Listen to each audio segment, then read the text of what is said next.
Hey everybody, I'm Cathy Harding, and we are here in the front of the C-VILLE office.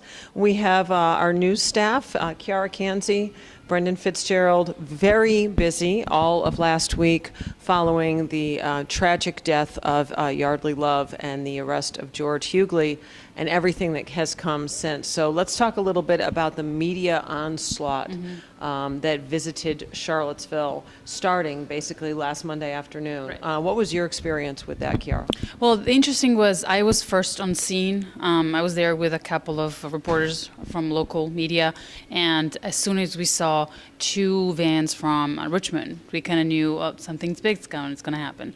And in fact, it was. Interestingly as well was I was getting calls from major national networks asking me to help them figure out what happened. So I went on Fox News and on CNN headline news kind of to give my kind of witness statement to what I saw and what was going on. Right, sort of contextualize the Yeah, story exactly. for the national media. Yeah. Exactly. Brendan, what did you think the effect was of this media onslaught here?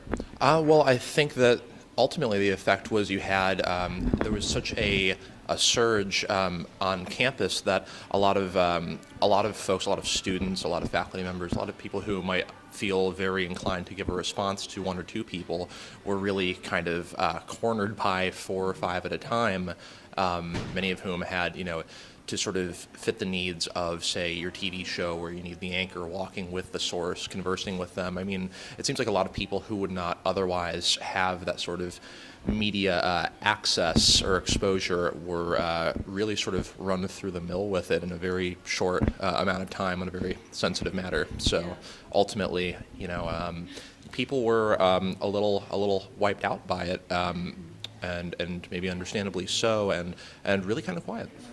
Well, of course, it's a shocking story. It's really hard to know how to respond to it. There's no protocol, as President Castine mentioned last week in his many statements. So read it here online.